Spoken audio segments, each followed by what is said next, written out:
Today, we're going to pit yet another two vehicles of war thunder against each other. The first contender is representing the most produced tank series in the world. It's the Soviet T-55A. Its opponent is the modified version of the already great M60A1. It's the American M60A1 RISE P. Let's kick off with a mobility test. Keep in mind that we won't be speaking about vehicles' speed characteristics in ideal conditions. We are comparing the average speeds they have while they trudge through snow and mud. The T-55A is off to a good start. Its 580 horsepower engine allows it to go at an average speed of 39 to 41 kph. It also travels in reverse at 7 kph. Not bad.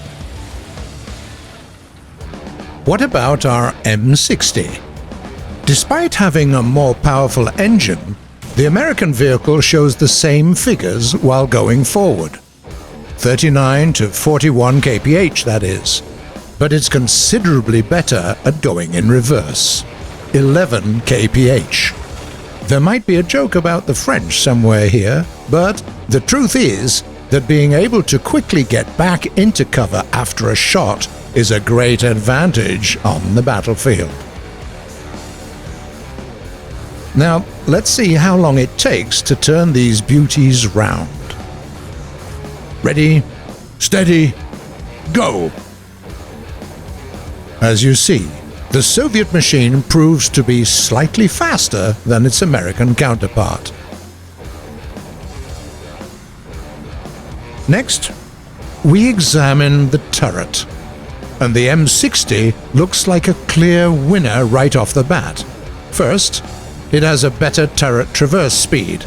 Second, it can fire a shell 0.3 seconds faster than the T-55A.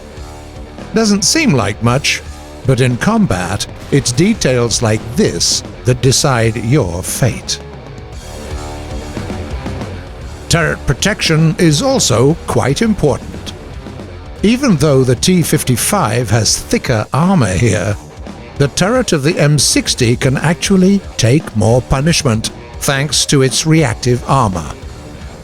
If you're being pounded from the front, the only weak spot is basically the commander's cupola. What about the hull?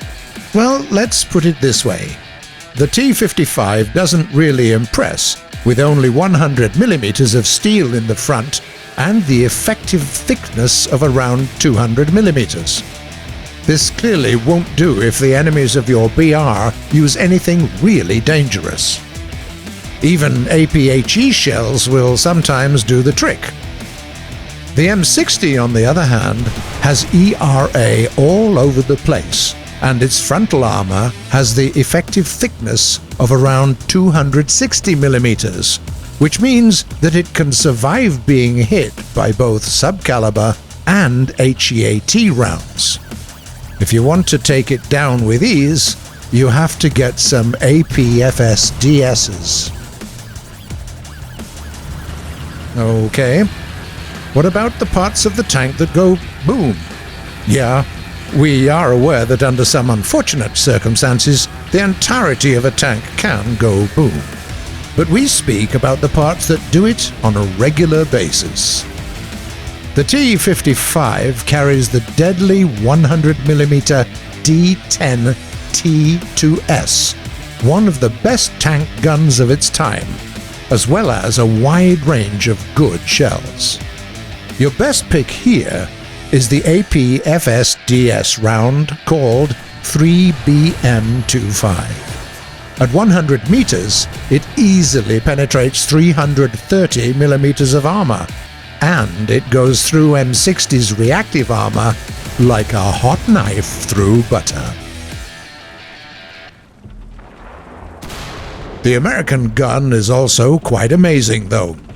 The M60A1 RISE P carries a 105mm M68 gun, And if you use an M735 APFSDS round, it breaks through up to 355 millimeters of armor. Taking into account the fact that the American gun has a faster reload speed, the Soviet machine finds itself at a serious disadvantage here. When it comes to secondary armaments, it's more or less the same with both tanks. You just get a couple of machine guns. Both vehicles have the capability of creating smoke screens. The M60 with its smoke launchers, and the T-55A with a smoke-generating system. ATGMs, you say? Don't need them. Well, maybe you do, but you don't have them anyway. The last thing to consider is the role these vehicles play on the battlefield. The T-55A is not a frontline fighter.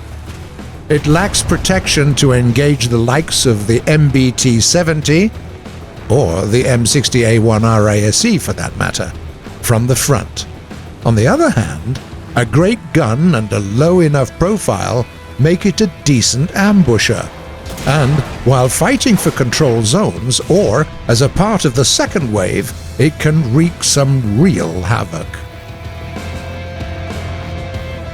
The modified M60 has better protection, but it's still not enough to survive hits from any big boys, which means that it's also meant to capture points.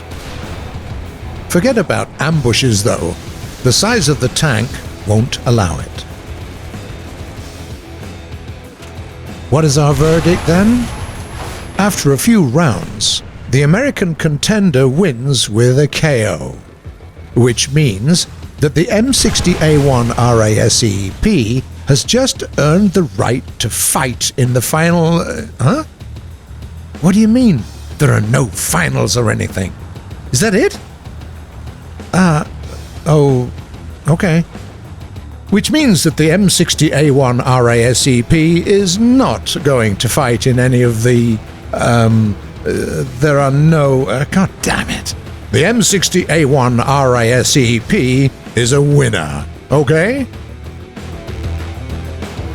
If you disagree with our verdict, feel free to tell us what you think in the comments below.